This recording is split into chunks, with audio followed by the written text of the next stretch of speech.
በጥቂት ዓመታት ውስጥ የትግራይ ፖለቲካ በብዙ መልኩ የተለያዩ መልኮችን ይዟል። በኢትዮጵያ ውስጥ የተካሄደው ውስጣዊ ፖለቲካ ለውጥ የቀድሞ ገዢ ፓርቲ ኢህአዴግን በማፍረስ ህወሓት በትግራይ ብቻ እንዲወሰን አድርጎታል። በዚህም ከባድ የሁለት ዓመታት ጦርነት አልፎ አሁን ደግሞ የትግራይ ፖለቲካ ሌላ የተለየ መልክን ይዞ ብቅ ብሏል። የውስጥ ፖለቲካ ፍትጊያው ከወታደራዊ አካሄዱ ጋር ተጣምሮ ጥያቄዎች መነሳት ጀምረዋል። የክልሉ ፖለቲከኛ ዋና አስኳል ሆኖ የቆየው ህወሓትና ለውጥ ፈላጊዎች የሚባሉት የህብረተሰብ ክፍሎች መግባባት አለመቻላቸው አንዱ የክልሉ የፖለቲካ ውጥረት መንስኤ ሆኖ ይታያል። ህወሓት ለውጥን የማይፈልግ ሁልጊዜም ነገሮች በነበሩበት እንዲቀጥሉ የሚፈልግ ግትር ፓርቲ ነው በማለት የሚተቹት በርካቶች ናቸው።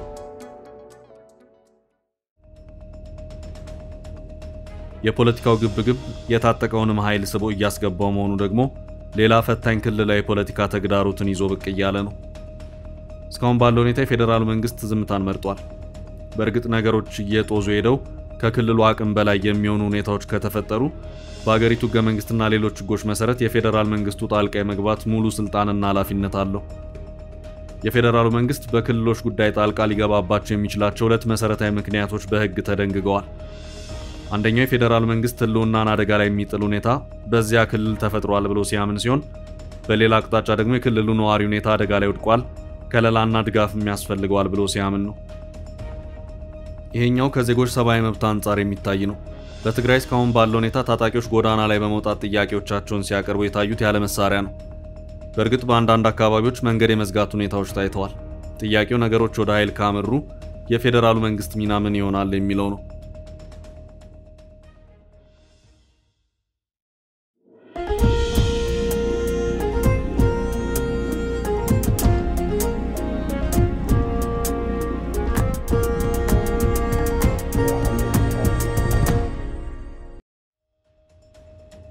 የፌደራል መንግስት ጣልቃ ይግባ የሚለውን ጉዳይ በተለይ በህወሓት በኩል ፈጽሞ ተቀባይነት የሚኖረው ነው አይታይም።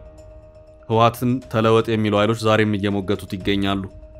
ህወሓት በውስጡ የለውጥ አቀንቃኞች ሲነሱ ለውጥ አቀንቃኞችን ከፓርቲው መዋቅሮች እያራገፈ አሁን ያለበት ደረጃ እንደደረሰ የቀደሙት የታሪክ መዛግብት ያስረዳሉ። እንፍሽፍሽ የሚለው የቀደመው ታሪኩ ይህንኑ ያመለክታል። የኢትዮጵያ ኤርትራን ጦርነት ተከትሎ እና አቶ ገብሩ አስራትና ሌሎችም ከህወሓት የፓርቲ መዋቅር የተራገፉት በዚሁ የለውጥ ጥያቄ ነው። በቅርቡ ደግሞ የፓርቲው ምክትል ሊቀመንበር የነበሩት አቶ ጌታቸው ረዳ ከህወሓት አመራርነታቸውና ከጊዜያዊ አስተዳደር ፕሬዝዳንትነታቸውም ቀሪ የተደረጉት በውስጥ ፓርቲ ትግል ነው። ከአቶ ጌታቸውና ከጓዶቻቸው የመቀሌ ስንብት በኋላም ቢሆን በነደብረጽዮንና በነዓለም ገብረዋህድ መካከል ሌላ አዲስ የፖለቲካ ገመድ ጉተታ መጀመሩን እንደዚሁ በስሱም ቢሆን እየወጡ ያሉት መረጃዎች እያመለከቱም ነው። ህወሓት የውስጥ ፓርቲ ትግሉ ከውጫዊው ኃይል ግፊት ጋር ተዳምሮ ትንፋሽ ሲያጥረው የወሰደው እርምጃ ብሔራዊ አንድነት ዘመቻ በሚል ህዝባዊ ቅስቀሳን በማድረግ ነው። በዚህም ከመቀሌ እስከ ትግራይ እያንዳንዱ የገጠር ቀበሌ ድረስ ህዝቡን በመሰብሰብ በፓርቲ ዙሪያ የማሰባሰብ ስራ ሲሰራ ቆይቷል። የዚህ ብሔራዊ አንድነት ዘመቻ ውስጥ ዓላማ በሚል ሲጠቀስ የነበረው የትግራይን ህዝብ በአታጋይ ድርጅቱ ዙሪያ አሰባስቦ አንድ ማድረግ፣ ሊመጣ የሚችለውን አደጋ በጋራ መቀልበስ የሚቻልበትን ቁመና መገንባትና ከሌሎች አጋር ኃይሎች ጋር አንድነትን ማጠናከር የሚለው ይገኝበታል።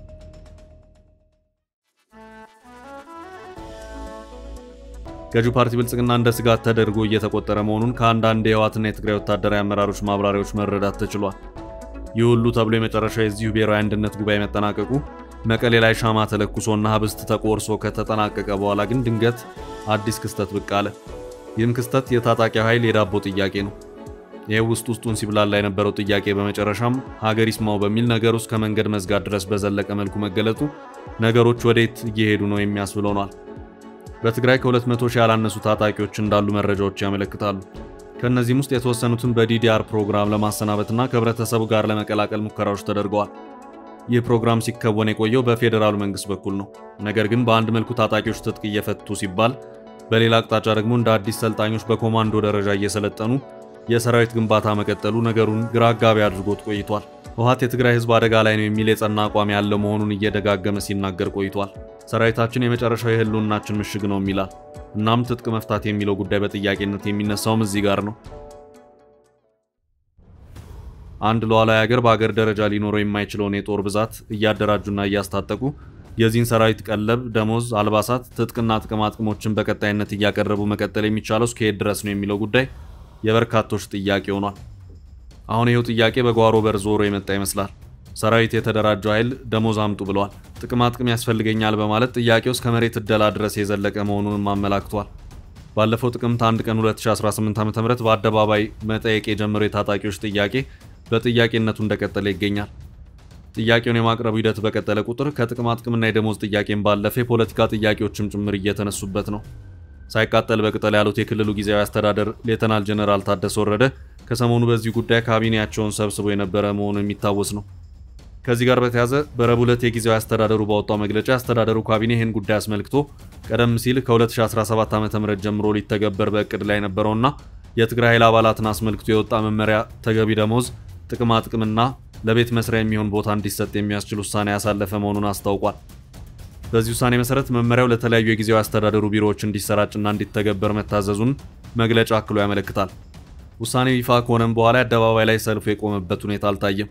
ክልሉ ላይ ትኩረት አድርገው የሚንቀሳቀሱ ፓርቲዎች እንደውም ሌሎች ይህንኑ ተቃውሞ ይቀላቀሉ በማለትም አቋማቸውን ሲገልጹ ታይተዋል። በአሁኑ ሰዓት በትግራይ ካለው የሰራዊት ከፍተኛ ቁጥር አንጻር በእርግጥ የጀነራል ታደሰ ወረደ ካቢኔ ባሳለፈው ውሳኔ መሰረት ስንቱ ተጠቃሚ መሆን የሚችልበት እድል አለ የሚለው ጥያቄ ይነሳል። በትግራይ ያለው ኢኮኖሚ አቅም ለሩብ ሚሊዮን ሰራዊት ደሞዝና ጥቅምን እያቀረበ መቀጠል ይችላሉ የሚለው ጥያቄ እንደተጠበቀ ሆኖ ይህ መሆን ካልቻለስ የሚለውም እንደዚሁ የሳንቲሙ ሌላኛው ገጽታ ነው። ይህ በቀጥታ የሚመለከተው በአሁኑ ሰዓት ክልሉን በፕሬዝዳንትነት እያስተዳደሩ ያሉትን ጀነራል ታደሰ ወረደን ነው። ጀነራል ታደሰ ወረደ በአንድ መልኩ የክልሉ ጊዜያዊ አስተዳደር ፕሬዝዳንት ናቸው። በሌላ መልኩ የታጣቂዎቹ ዋና አዛዥም ናቸው። የትግራይ ጊዜያዊ አስተዳደር የተዋቀረው ከህወሓት፣ ከትግራይ ሰራዊት ወይም TDF ከሚባለው ታጣቂ ኃይል፣ ከትግራይ ምሁራንና ከተቃዋሚ ፓርቲዎች ነው። ምሁራን የሚለውን ወክለው በጊዜያዊ አስተዳደር ውስጥ የነበሩት ጀነራል ጻድቃን ገብረትንሳኤ ነበሩ። አሁን ባለው ሁኔታ ጻድቃን የሉበትም። በጊዜያዊ አስተዳደር ውስጥ የመንግስትነት ድርሻን ይዞ ብቅ ያለው የሰራዊቱ ክፍል በፕሪቶሪያው ስምምነት መሰረት ትጥቅ ፈቶ መፍረስ አለበት በተባለበት ሁኔታ ነው። ይኸው መፍረስ አለበት ተብሎ በፕሪቶሪያው ስምምነት የተበየነበት አካል TDF የተባለው ታጣቂ ኃይል ነው። በአሁኑ ሰዓት መልሶ በትግራይ ጥያቄ እያነሳ ያለው አካልም ይሄው ኃይል ነው። ጀነራል ታደሰ ወረደ በአሁኑ ሰዓት የዚሁ የትግራይ ሰራዊት ወይም TDF የሚባለው የታጠቀ ኃይል የመጨረሻው አመራር ሰው ናቸው። ጡረታ የወጡ የቀድሞቹ የኢትዮጵያ መከላከያ ሰራዊት አመራሮች አርሚ የሚለውን ንዑስ ክፍል ይዘው ሰራዊቱን በተዋረድ ይመራሉ። ሌተናል ጀነራል ታደሰ ወረደ ከአራት ንዑስ ክፍሎች በተዋቀረው የትግራይ ጊዜያዊ አስተዳደር አባል ሆነው ሲገቡ የትግራይ ኃይሎች ወይም TDF የተባለውን አካል ወክለው በመሆኑ በጊዜያዊ አስተዳደሩና በታጠቀው ኃይል መካከል ያላቸው ሚና ከፍ ያለ ሆኖ ይታያል። የቀድሞቹ የጊዜያዊ አስተዳደሩ አመራሮች አቶ ጌታቸው ረዳና ጀነራል ጻድቃን ገብረትንሳኤ ጀነራል ታደሰን በመፈንቅለ መንግስት የሚከሷቸውም ከዚሁ ጋር በተያያዘ ነው። በጊዜው አቶ ጌታቸው የጊዜያዊ አስተዳደሩ ፕሬዝዳንት በነበሩበት ወቅት የህወሓትን ለሁለት መከፈል ተከትሎ ጀነራል ታደሰ የሚመሩት ኃይል ከሁሉም የፖለቲካ ኃይሎች ሳይወግን በገለልተኝነት ይቀጥላል በሚል ሲነገር ከርሟል። እሳቸውም ቢሆኑ ይህንኑ ሐሳብ እየደጋገሙ ሲናገሩም ተደምጠዋል። በዚህ መሃል ግን በአቶ ጌታቸውና በዶክተር ደብረጽዮን ቡድኖች መካከል የተፈጠረው ልዩነት እየተካረረና እየሰፋ መሄድ ጀመረ። እናም ሰራዊቱን ማን ይዘዘው በማንስ ይተዳደር የሚለው ጉዳይ እንደ አንድ ወሳኝ አንገብጋቢ ጥያቄ ብቅ ማለት ጀመረ። በጊዜው ሰራዊቱን ገለልተኛ በማድረግ አንድ አድርገው ይመራሉ ተብሎ የታሰቡት ጀነራል ታደሰ ግን በድንገት አንድ አስደንጋጭ መግለጫ ሰጡ። መግለጫውም ሰራዊቱ ተከፋፍሏል የሚል ነበር። ይህንኑ መግለጫ ተከትሎም በህብረተሰብ ውስጥ ሲጉላላ የነበረው ጥያቄ ማን ከማን ጋር ነው የሚለው ነው።